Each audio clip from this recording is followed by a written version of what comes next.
വിദേശ രാജ്യങ്ങളിൽ അറബികളുടെ ആട്ടും തുപ്പുമേറ്റ് ചുട്ടുവൈത്ത മണലാരണ്യത്തിൽ കിടന്നുറങ്ങുന്ന ഒരു വാപ്പാനെ മനസ്സിൽ ആലോചിച്ചിട്ടുണ്ടോ നിങ്ങൾ?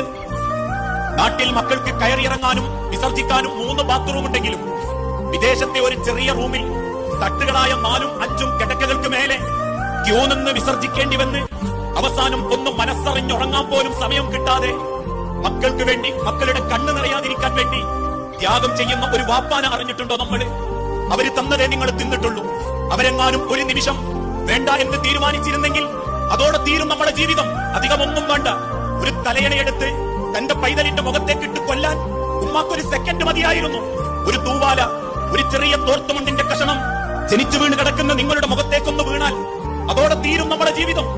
എന്നാൽ അതുപോലും നിങ്ങളുടെ മുഖത്ത് വീഴാതെ ഓരോ നിമിഷവും നിങ്ങൾക്കായി ജീവിതം മാറ്റിവെക്കുന്ന ഉമ്മയും വാപ്പയും, വീട്ടിന്റെ അകത്തളങ്ങളിൽ മക്കളെ എന്ന ചിന്തയോടെ ആദ്യ പിടിച്ച് ഒരു ഉമ്മാന്റെ ജീവിതം ഓരോ നിമിഷവും